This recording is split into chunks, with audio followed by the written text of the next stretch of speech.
할렐루야. 네, 반갑습니다. 우리가 교회를 다닌다고 하는 것은요, 여러 가지 의미가 있어요. 교회를 다닌다는 거. 누구나 다 교회를 다닌다고 말할 수 있습니다. 만나보면요, 저도 교회 다녀요. 이렇게 하시는 분들 계시고요. 또 전도하다 보면요, 저도 교회 다녀요. 이렇게 하시는 분들 계세요. 그런데 이 교회 다닌다는 의미를요, 제가 세 가지로 좀 나눠봤습니다. 먼저 첫 번째는 예수 그리스도를 믿음으로 구원을 경험한 사람들이 교회를 다닌다고 이야기할 수 있어요. 그죠? 난 예수를 믿어요. 그래서 교회를 다닙니다. 두 번째는요, 구원의 감격을 경험했지만 교회를 다니긴 했어요. 그런데 시간이 흐르고 흘러서 이제는 그 감격이 사라진 채로 그냥 형식적으로 교회를 다니는 거예요. 그런 분들도 제가 복음을 전하면 저 교회 다녀요. 그렇지만 그 뒤에 말이 사라져 있죠. 그렇지만 구원의 감격은 잃어버렸습니다. 이렇게 이런 분들도 계시고요. 또 세 번째는요, 어쩔 수 없이 교회 한번 와봐. 어쩔 수 없이 교회 한번 와봐. 그래가지고 교회를 등록했는데 처음에 다니다 보니까 구원의 은혜를 몰라요. 예수 그리스도도 믿지도 못하고 그냥 교회를 다닌 거예요. 그런데 다니다 보니까 재밌기도 하고, 다니다 보니까 가깝기도 하고, 다니다 보니까 익숙해지다 보니까 어느 순간 나도 모르게 그냥 교회를 다니기 시작하는 거예요. 그냥 교회를 다니는 거예요. 마치 학교 다니듯이. 저 학교 다녀요. 저 학교 다녀요. 그런 것처럼 마치 그냥 교회를 다니는 것처럼 이렇게 세 가지로 나눠볼 수가 있죠. 우리는 어디에 속해 있는 부류입니까? 정말 구원의 감격을 매일매일 경험해서 저 교회 다닌다고 말할 때 마음속에 뜨거운 은혜가 있고 감격이 있는 삶입니까? 아니면 누군가가 교회 다니세요 물어봤을 때 저 교회 다녀요라고 이야기는 하지만 마음속에 내가 교회를 좀 더 잘 다녀야 되는데, 내가 예수를 좀 더 잘 믿어야 되는데, 이런 부담이 있는 분이십니까? 아니면 교회 다녀요 이야기는 하지만 그 교회 다닌다는 것이 그저 말 그대로 학교 다니는 것처럼 다니는 것입니까? 목사도요, 장로님도, 권사님도, 집사님도, 성도님들도요, 누구나 이 세 가지 경우에 하나에 속하게 되어 있어요. 저도 마찬가지로 교회를 그저 다니는 사람이 될 수 있다는 것이죠. 바울은요, 이 1절과 2절을 통해서 이렇게 이야기하고 있습니다. 하나님께 열심히 있으나 올바른 지식을 따른 것이 아니다. 그저 예수를 믿고 그 당시에는 예수를 모르는 사람들이었겠지요. 예수를 믿지 않고 그저 종교 생활에 취해 있는 사람들에게 이렇게 이야기하는 거예요. 하나님께 열심히 있으나 올바른 지식을 따른 것이 아니다. 2절에 이렇게 나와 있죠. 그들이 하나님께 열심히 있으나 올바른 지식을 따른 것이 아닙니다. 신앙생활을 하다 보면요, 교회에서 기도도 합니다. 열심히 예배도 드려요. 찬양하는 것이 처음에는요 어색할 수도 있지만 시간이 지나면 점점 익숙해지기 시작할 때가 있다는 거예요. 그러다 보면요, 말씀도 듣다 보면요, 어느 순간 교회를요 어려서부터 다니면요, 모태신앙이라는 사람들은요 그저 그냥 가만히 있기만 해도 신앙적 지식이 쌓여요. 성경적 지식이 쌓입니다. 그러다 보면요, 어느 순간 내게 감동이 돼서 교회에서 봉사도 하게 되더라는 것입니다. 때때로 은혜도 받으면서 그렇게 지내다 보면 어느 순간 내 안에 정말 예수를 믿고 구원받은 사람이 아닌 그저 교회에서 종교생활하는 종교인이 될 수 있다는 것이죠. 오늘 이 모습이요 바로 바울이 말하고 있는 열심은 있으나 올바른 지식을 따르지 못한 이 땅의 교회의 성도들의 모습이라는 것입니다.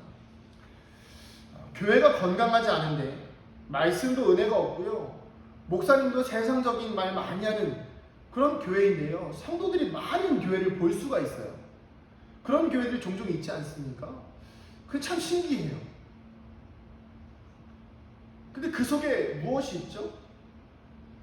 복음은 없으나 그 속에 관계가 있고, 구원의 감격과 은혜는 없으나 내 눈과 내 귀를 사로잡는 화려한 조명과 미디어가 있다는 거예요. 마치 잘 준비된, 잘 짜여진 영화 한 편을 보고 사람들이 감동을 받는 것처럼 잘 세팅된 자리에 나가기만 하면 은혜를 받는 것으로 착각하고 돌아오는 그런 종교 생활을 하는 성도들이 생각보다 많다는 것입니다. 제가 과거에 좀 이런 분들 많이 봤어요. 그러니까 누구나 알만한 정말 큰 교회를 다니시는 분들이요. 제가 이제 어쩌다가 한 번씩 만나게 되면 굉장히 자랑스러워하십니다. 굉장한 프라이드가 있어요. 저 어디 교회 다닙니다. 저 어디 교회 다닙니다. 근데 그분들을 보면 막상 그 교회가 가지고 있는 영성과 그 교회가 가지고 있는 색깔들이 전혀 없어요. 왜 그렇죠? 그분들이 가지고 있는 자랑과 프라이드는 무엇이죠? 교회의 크기와 교회가 유명한 교회를 다니고 있다는 자신의 자랑이죠. 그러나 본인의 신앙생활은 정작 예수를 닮아간 삶을 살지 못하고 있다는 것입니다. 오늘 말씀하고 있는 이 로마서 10장에 나와 있는 바울의 모습도요, 그런 이야기를 하고 있어요. 이 모습이 사실 누구의 모습일까요? 바울의 모습이라는 거예요. 바울은요, 누구보다도 열심히 가말리엘의 문화생이었습니다. 유대인 중에서도 정말 선택되어진 아주 초엘리트 중에 엘리트 유대인이었어요. 이 바울의 한 짓이 무엇이었죠? 예수 믿는 자들을 돌로 쳐 죽이려는 아주 잔인무도한 종교인이 되었었던 거예요. 이 바울이 예수님을 만나면서 그 모든 것들이 다 깨어져 버린 거예요. 내가 지금까지 살아왔던 모습, 지금까지 내가 해왔던 거짓된 종교생활이 다 헛된 것이었구나. 그래서 이런 성도들에게요, 바울이 이렇게 이야기합니다. 우리 같이 한번 말씀을 좀 읽어볼까요? 3절입니다. 3절.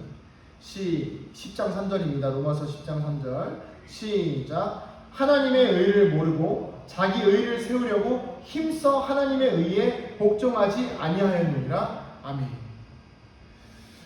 하나님의 의를 모르고 자기 의를 힘써 세워서 하나님의 의에 복종하지 않는다. 이게 무슨 말이냐면요, 여러분, 이 시대에 많은 성도들이 수평 이동합니다. 수평. 교회에서 교회관으로 이동을 해요. 새로 예수를 믿는 사람들은 그 소수에 불과하고요, 교회에서 교회로 이동을 합니다. 그 이유가 무엇일까요? 자신의 입맛에 맞는 신앙생활을 한다는 거예요.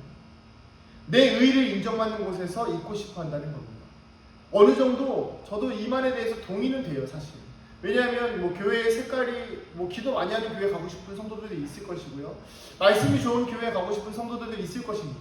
그러나 이런 것이 아니라 내 의, 나 이런 사람인데 나 좀 지켜 세워주세요. 나 국회의원 선거 나갈 건데 여기 좀 받아주세요. 이런 분들이 분명히 있거든요. 신앙의 씨름을 전혀 하지 않고 내 의만, 나만 편한 자리에서 그냥 가만히 앉아있으면 들리기만 하면 되는, 가만히 앉아있기만 하면 저절로 구원이 허락되어지는 것 같은 착각에 사로잡히는 인스턴트식, 편의점에서 언제든지 먹을 수 있는 그런 인스턴트식의 급조된 음식을 먹는 것처럼 하나님이 주시는 은혜로 살아가는 것이 아닌 사람이 주는 위로로 살아가려고 하는 사람들이 있다는 것이죠. 오늘 우리의 이런 왜곡된 신앙의 모습에 대해서 바울의 해결책을 하나 주고 있습니다. 바로 9절에서 10절입니다. 같이 한번 읽어볼까요? 읽어보겠습니다. 시작. 네가 만일 너의 입으로 예수를 주로 시인하며 또 하나님께서 그를 죽은 자 가운데에서 살리신 것을 내 마음에 믿으면 구원을 받으리라. 사람이 마음으로 믿어 의에 이르고 입으로 시인하여 구원에 이르느니라. 아멘. 바울이 우리에게 보여주는 해결책이 무엇이죠? 정말 잘하는 말씀입니다. 예수 그리스도를 마음으로 믿고 입으로 시인한다는 것입니다. 여러분, 이 말씀대로 살면 구원을 얻을 줄 믿습니다. 그러나 한 번 정도 더 돌아볼 필요가 있어요. 여러분, 마음으로 믿는다는 것이 무엇일까요? 마음으로 믿는다는 것. 한 가지 질문 드릴게요. 우리 새로운 성도님도 계시지만 우리 권사님들 저 믿으십니까? 믿으시죠? 정말 신뢰하십니까, 저를? 제가 무슨 짓을 해도 저를 믿으십니까? 왜? 아직은요, 그렇지 않으실 거예요. 왜 그렇죠? 그만큼의 깊은 신뢰관계가 쌓이지 않았기 때문에. 아직 1년밖에 안 됐잖아요. 저도 완벽한 신뢰를 기대하지 않습니다. 그리고 저를 완벽히 믿지 않으셨으면 좋겠어요. 저도 제가 완벽하지 않거든요. 마음으로 믿는다는 것은요, 이런 거예요. 우리가 사람과의 관계를 생각해도요, 신뢰관계가 아주 중요해요. 이 신뢰관계를 쌓기 위해서 필요한 게 하나 있는데 그게 무엇일까요? 대화예요. 대화를 통해서 서로를 알아가는 거죠. 그리고 부딪히는 거예요. 때로는 싸우기도 하고 때로는 갈등도 생기면서 내가 이 사람이 어떤 사람인지를 알아가는 거예요. 그게 뭐죠?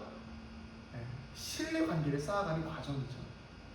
부부싸움 그렇게 하지만 늙어서 믿을 사람 누구밖에 없어요? 남편밖에 없습니다. 저도요, 저희 참 재밌는 게 뭐냐면 저희 어머니랑 형이요 굉장히 성격이 세요. 저랑은 전혀 반대의 성격이라고 보시면 돼요. 저는 막 이렇게 하지만 저희 어머니도 목소리가 크고 형도 목소리가 큽니다. 그리고 막 뭐 심리 밖에서도 목소리가 들릴 정도로 목소리가 엄청 커요. 그래서 싸우는 줄 알고 집에 들어가 보면 그냥 뭐 시켜 먹을지 얘기하고 있는 거예요. 근데 그 정도로 막 이렇게 갈등을 겪으면서 살아왔는데 저는 어머니랑 형이 평생 원수일 줄 알았거든요. 근데 어머니가 그러더라고요. 야, 그래도 너네 형밖에 없다. 저희 형도 저한테 그러더라고요. 야, 너 엄마는 내가 모셔야 되지 않겠니? 참 신기해요. 왜 그럴까요? 싸우고 다퉜지만 그만큼 서로에 대해서 잘 알고 있는 거예요. 마찬가지로요. 우리가 하나님을 신뢰하기 위해서는 하나님을 알아야 돼요. 하나님은 이미 우리를 너무 잘 알고 계시죠. 그렇지만 우리가 하나님을 몰라요. 그래서 예수님을 믿기 위해서도 또한 예수님을 알아야 된다는 것이죠. 그러기 위해서 가장 좋은 방법이 무엇이죠? 바로 이 말씀을 가까이 하는 거예요. 오늘 말씀을 읽은 것 중에요. 어떤 말씀이 있냐면 6절 말씀이 이렇게 나와 있습니다. 6절 말씀 같이 한번 읽어볼까요? 시작. 믿음으로 말미암는 의인은 이같이 말하되 내 마음에 누가 하늘에 올라가겠느냐 하지 말라 하니 올라가겠느냐 함은 그리스도를 모셔 내리려는 것이요. 7절 같이 한번 읽을게요. 혹은 누가 무적행에 내려가겠느냐 하지 말라 하니 내려가겠느냐 함은 그리스도를 죽은 자 가운데에서 모셔 올리려는 것이라. 아멘. 이 말씀이 무엇이냐면요, 우리가 우리의 노력과 우리의 힘으로 예수님의 부활과 예수님의 강림을 함부로 정할 수 없다는 거예요. 결국 하나님의 말씀으로만 우리의 구원이 정해진다는 것인데, 그러기 위해서 5절에 또 이렇게 나와 있습니다. 5절 한번 읽어볼게요. 시작. 모세가 기록하되 율법으로 말미암는 의를 행하는 사람은 그 의로 말미암아 그 의로 살리라 하였거니와. 아멘. 이 말씀이요 신명기 30장 14절 말씀인데 제가 읽어드릴게요. 오직 그 말씀이 내게 매우 가까워서 내 입에 있으며 내 마음에 있은즉 내가 이를 행할 수 있느니라. 이 말씀이에요. 그러니까 쉽게 말하면요, 모세가 하나님과 항상 가까이 있었고요, 하나님의 말씀으로 살았잖아요. 근데 그 이유가 무엇이냐면요, 하나님의 말씀을 내 입속에, 여러분 혀 아시죠? 혀랑 입술이랑 낄 수 있을까요? 입에서 혀를 뺄 수 있을까요? 못 빼죠. 그만큼 가까이 하라는 거예요. 그리고 내 마음속에 심장, 여러분 심장을 빼고 살 수 있을까요? 살 수 없죠. 그만큼 심장은 우리 몸에서 뺄 수 없는 거예요. 항상 끼고 있죠. 이처럼 모세가 항상 하나님의 말씀을 가까이 했던 것처럼 우리가 예수 그리스도의 복음, 구원의 사건을 항상 마음속에 가지고 있고, 항상 우리가 이 말씀을 우리의 눈에서, 우리의 귀에서, 우리의 삶에서 떼지 않으면 하나님을 알 수 있다는 것입니다. 할렐루야. 만일 여러분들이요 저를 믿는다고 할 때요, 여러분들이 저의 삶의 세밀한 부분까지 보면요 분명히 실망하실 거예요. 그죠? 제가 뭐 여기서 볼 게 번지르르하게 안경도 쓰고 뭐 옷도 예쁘게 입고 깔끔하게 입고 머리도 잘하고 있지만, 그 뭐 얼마 전에 제가 이제 유튜브 막 잘 만들었잖아요. 제가 괴리감을 느끼는 게 뭐냐면, 그 보시니까 되게 막 잘 나왔잖아요. 근데 그 영상 넘어가면 어때요? 새벽에 막 안경 쓰고 막 추레해가지고 이렇게 하고 있잖아요. 그래서 되게 거기서 괴리감을 느껴요. 아, 이게 진짜 내 모습이 어떤 건가 헷갈릴 때가 있거든요. 여러분들도 저 보시면 그렇잖아요. 저의 삶의 세밀한 부분까지 보시면요, 아니 제 마음을 보시면요, 여러분 실망하실 수 있어요. 그러나 예수님은요, 예수님의 삶을요 다 뜯어봐도, 오늘 성경에 나와 있는 모습 속에서 예수님의 삶을 다 뜯어봐도 어느 것 하나 흠잡을 게 없어요. 그렇죠? 흠이 없으신 분이잖아요. 우리가 말씀을 통해서요 하나님을 알고요 예수님을 알아가다 보면요 흠잡을 것도 없고요, 탓할 것도 없고요, 내 인생에서 예수님만큼 나를 사랑해 주시는 분이 없고요, 내 인생에서 나만 하나님만큼 나를 아시는 분이 없다는 거예요.